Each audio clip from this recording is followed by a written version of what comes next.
1 बजे तो देखेंगे, 2 नहीं तो जाके अभी देख लीजिए, आज देख लेना जाके। प्लेलिस्ट तो है उसमें बनाना, स्पोकन प्लेलिस्ट बना है और फर्स्ट पे ही है, देखना फर्स्ट आपका प्लेलिस्ट वही है। चलो ये हम लोग ने लास्ट क्लास में ये सब पढ़ा था, याद है आपको? और कहानी सुना था। कहानी क्या बताया था हम लोगों को? कोई भी इंसान को आपको अपनी ज़िंदगी में छोटा नहीं पसंद, सब लोग अपने अपने वक्त के राजा होते हैं, समझ पड़े? और ना ही घमंड करना है कि मैं बहुत बड़ा। ये कहानी सिखाया था ना हम लोग को। अब चलिए हम लोग अगला स्टेप पढ़ेंगे, यूज ऑफ वाज और वर्ड का केस।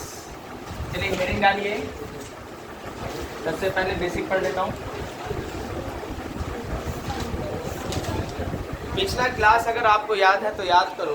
एक जिनका क्लास छूट जाए शिकायतें नहीं करना है, ऑटोमेटिक जाना है प्लेलिस्ट में और वहाँ जाके कवर कर लेना और टॉपिक को कवर करके यहाँ पर फिर से लेके आना है।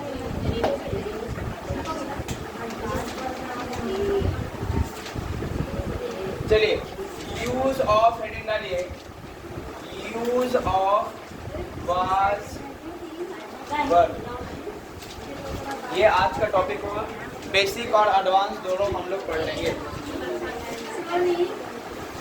देखिए सुनिए, अब चलो स्टार्ट करते हैं।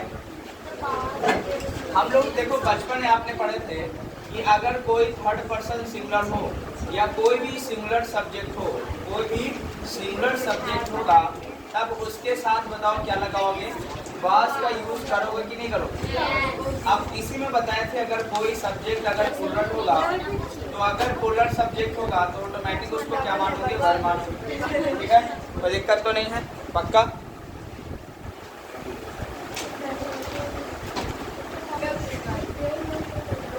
हो गया। देखो इसी में हम लोग पढ़े थे, याद करो।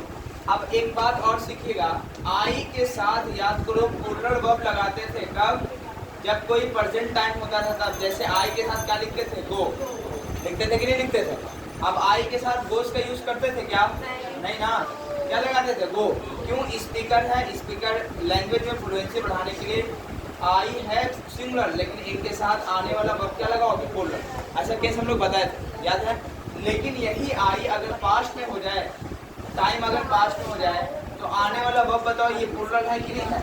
लेकिन इनका यूज नहीं करोगे, इनका यूज होगा। यानी आई प्रेजेंट टाइम के साथ सिर्फ प्लूरल वर्ब लेगा, पास्ट टाइम के साथ क्या लेगा? Singular verb. ये बातें ध्यान रखना। उसके बाद कंप्लीट आप सेंटेंस कर सकते हो जिसका नाम है ही या आई वाज अ डॉक्टर, मैं एक डॉक्टर। ये बातें समझ में आ गई? अब चलो सिंपल पहले सेंटेंस ले लीजिए। सिंपल सेंटेंस में क्या लिखोगे? सिंपल सेंटेंस का व्याकरण है, कल हम लोग लास्ट सेंटेंस में पढ़े हुए थे, याद करो। जैसे मैं बोलूं वह राजा था, याद कीजिए। चलो वह खुश था, ऐसे कर लेते हैं। एडजेक्टिव वाला केस पहले किए थे ना, वह खुश था, क्या बनेगा? He was. उसके बाद क्या लगाओगे? हैप्पी। और इसी में हम लोग पहला स्टेप नंबर 1 यानी टाइप नंबर 1 हम लोग चले थे, याद है आपको? टाइप नंबर 1 में सिखाए थे कि सब्जेक्ट होगा एम इज आर की जगह यहाँ पे पास्ट में उसका क्या लगाओगे? वाज या वर। उसके बाद यहाँ पे क्या होगा? एडजेक्टिव। एडजेक्टिव क्या होता है भाई? तो नॉन या प्रोनाउन की जो क्वालिटी बताता है उसे वो क्या करते हैं? एडजेक्टिव करते हैं। याद है ना आपको? जैसे बताओ ही वाज हैप्पी, उसके अवस्था को बता रहा भाई किस हाल में है, उसकी जो क्वालिटी बताओ उसका कहोगे। अब यहाँ पे देखिए, वह उदास था, क्या बनेगा? He was sad. अब इसी का नेगेटिव ले लीजिए, वह उदास नहीं था, ही वाज नॉट सैड। क्या वह उदास था?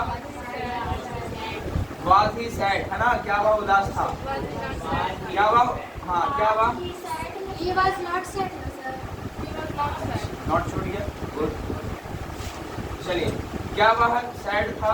Was he sad. क्या वह उदास नहीं था? Not sad. आपको ऐसा भी कह देना, वाज नॉट को जोड़ के वजंट भी कर सकते हो और वजंट ही आएगा, नॉट तो निकल के बचा क्या? सैड। लास्ट में क्वेश्चन मार्क। दोनों है सेम सेम, उसको लिखो या इसको लिखो, लेकिन ये क्लोकियल लैंग्वेज यूज होता है। क्लोकियल लैंग्वेज में आम बोल चली वाली भाषा। याद करो, आपको बताए भी थे कि अगर आपको क्लोकियल लैंग्वेज में यूज करना है तो आप कॉन्टेक्टेड फॉर्म का यूज कर सकते हैं। पेन के साथ वो यूज कर सकते हैं। हाँ हाँ, पर अपने मतलब सीनियर लोगों से ऐसा बातें न कीजिए तो ठीक है। अब मैं बोलूँ इसमें WH नेगेटिव और पॉजिटिव बना भी सकते हो, कोई दिक्कत तो नहीं होगा। बहुत पहले भी बताए थे, WH में इंट्रोगेटिव फॉर्म जोड़ लोगे तो क्या बनेगा? WH पॉजिटिव होगा। जैसे वह क्यों उदास था? तो वाई वाज ही सैड। और याद कीजिए ये इंट्रोगेटिव है कि नहीं है, देखिए है ना यहाँ से इंट्रोगेटिव। और मैं बोलूँ वह क्यों उदास नहीं था, तो वाई वाज, उसके बाद क्या हो जाएगा ही, और तीसरे नंबर पे क्या होगा नॉट सैड। ये बेसिक बातें आप पढ़ चुके हैं। यहाँ से बताओ इंट्रोगेटिव नेगेटिव का फॉर्म बनना कि नहीं बनना, तो दिक्कत तो नहीं है। ये बेसिक टाइप 1 में खत्म हो गया, क्लियर। और आपसे देखो एक इससे जुड़े आपके जो बुक में है 4 एक्सरसाइज है। आपका हिंदी है इंग्लिश, हिंदी इंग्लिश करके 8 एक्सरसाइज लगभग होगा। मुझे उम्मीद है कि इसका एकदम बेसिक कॉन्सेप्ट क्लियर है। थोड़ा बड़े बड़े अब सेंटेंस को लेता हूँ, फिलहाल इसको आप कॉपी कर लीजिए अपने पेज पे ऐसे ही जल्दी से, क्योंकि हम लोग पढ़ चुके हैं बेसिक बातें। फिर भी कहीं पे कॉपी करके टाइप तो लिखिए और उसको बनाने के लिए मेन करना, जल्दी जल्दी करो।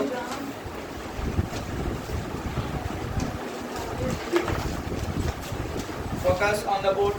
Do not waste your time now. Yes. Copy it.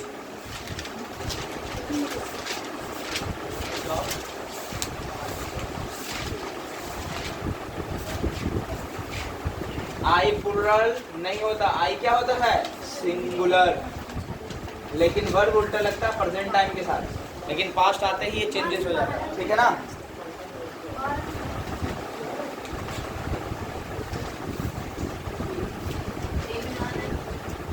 जल्दी कीजिए।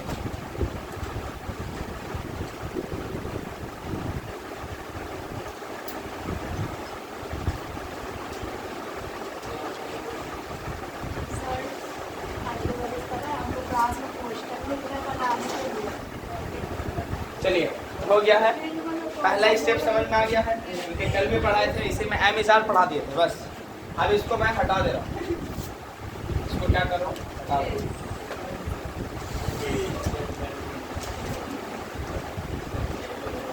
सिंपल सेंटेंस का तो बन गया 50 वाला केस। चलिए सुनो, टाइप 2 में कल क्या पढ़े थे याद कीजिए, याद है आपको, मुझे उम्मीद होगा।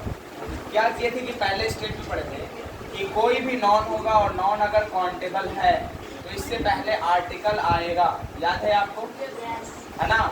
और आर्टिकल कौन सा आएगा अगर काउंटेबल नॉन है तो, या तो ए या तो एन। सी एन का मतलब क्या समझोगे, काउंटेबल नॉन, और इसके साउंड के अकॉर्डिंग आर्टिकल आता है, याद है।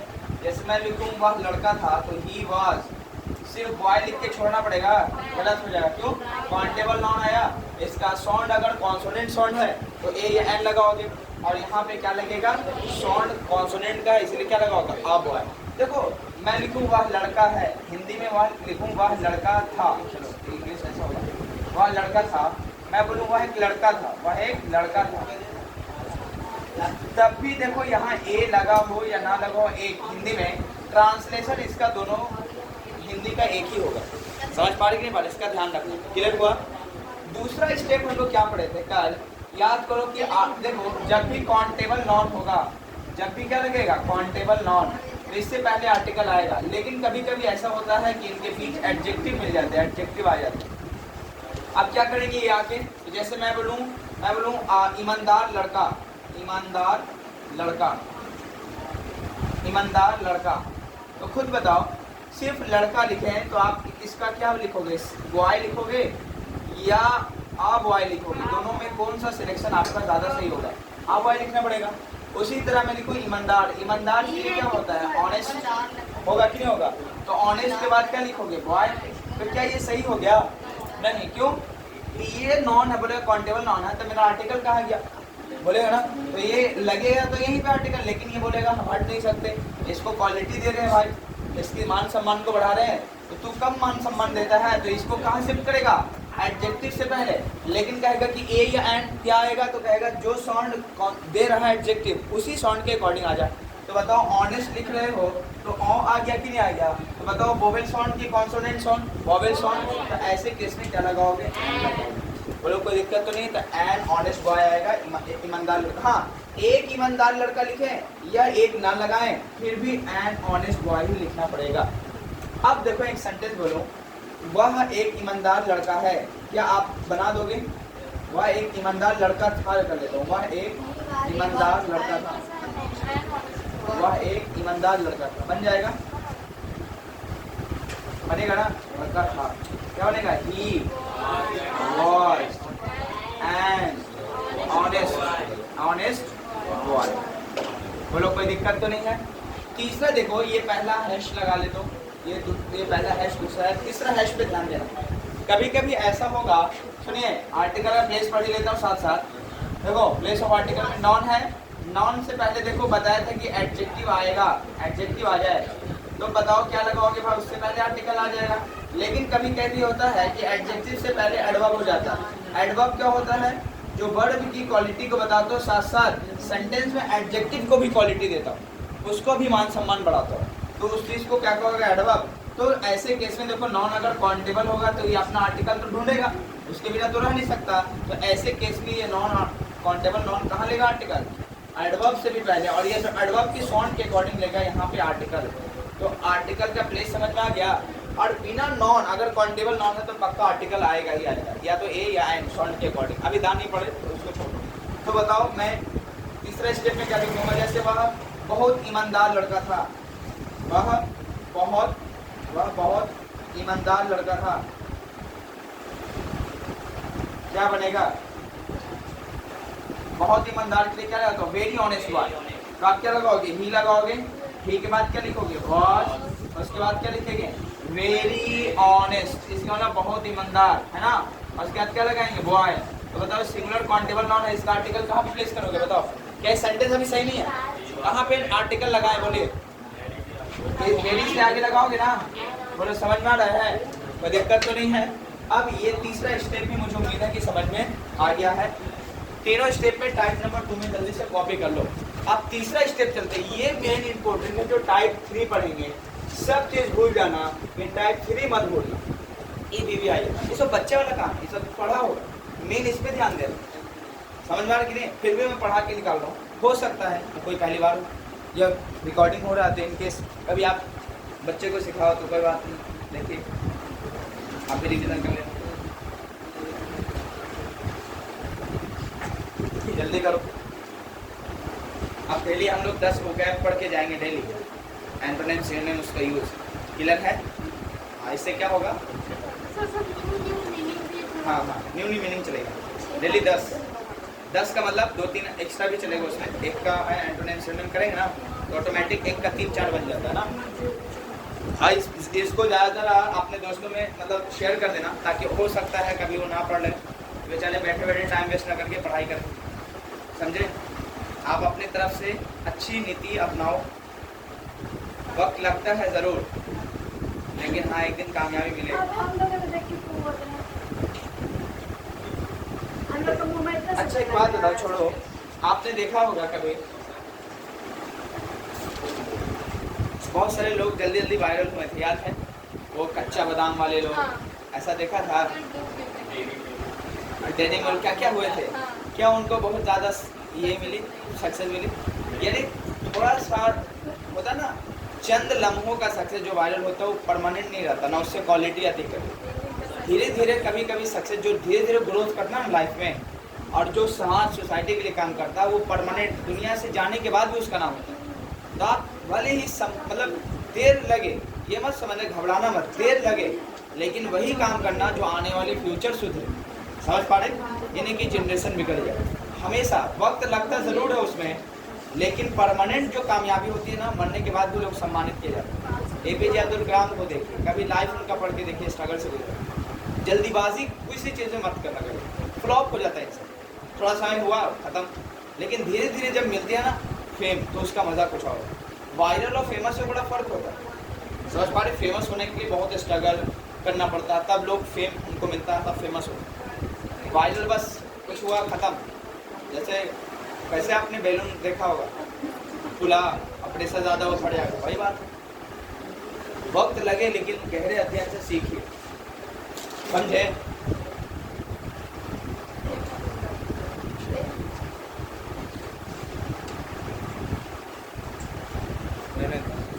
चलिए आप थर्ड स्टेप पे मेन ध्यान देना, ठीक है ना।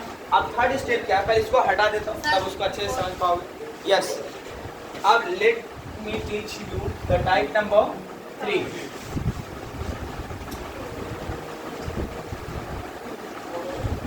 सी, अब देखिए 2-3 केस में लेता हूँ, आप खुद बोलोगे होता था। जैसे मैं बोलूँ गरीब लोग ईमानदार होते थे।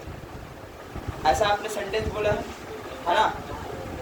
आपने कभी ऐसा ही बोला होगा कि नेता लोग स्वार्थी नहीं हुआ करते थे, ऐसा कभी बोला है? हाँ, ये सेंटेंस होता था वाला केस बता रहा हूँ, ठीक है ना। गरीब लोग ईमानदार होते थे, अमीर लोग ईमानदार होते थे, ऐसे या नहीं होते थे, जो भी हो सेंटेंस होता था वाला केस कभी सीखा है? हाँ, तो ऐसे केस को हम लोग टाइप नंबर 3 पढ़ेंगे।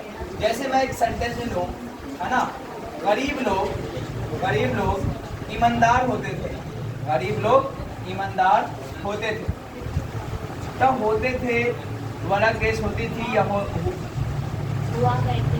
करते थे। तो ऐसे केस में क्या होगा, आप वाज और वेयर पे बनाओगे, होते थे कर लेता हूँ। तो गरीब लोग के लिए आप क्या लगाओगे? देखो पुअर का मतलब होता है गरीब, लेकिन दा पुअर मतलब होता है गरीब लोग, ठीक है ना, गरीब लोग, ठीक है ना।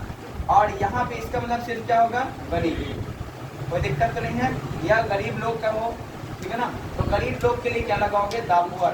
खुद बताइए ये प्लूरल ऑटोमेटिक होगा कि नहीं होगा? अब सभी गरीबों की बात कर रहा है, तो आने वाला वर्ब भी प्लूरल होगा। तो अभी वर्ब प्लूरल बताए थे, होते थे, तो यहाँ पे क्या लगाओगे, वर्ब।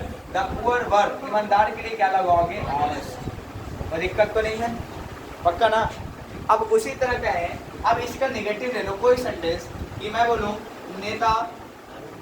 नेता लोग स्वार्थी नहीं हुआ करते थे, स्वार्थी नहीं हुआ करते थे या होते थे, हुआ करते थे या होते थे।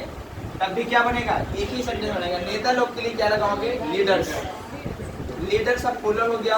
अब स्पेसिफिक किसी लीडर्स की पर्टिकुलर बात करो तो द लीडर्स लगा दो, उसके बाद क्या लगाओगे, वर्ब।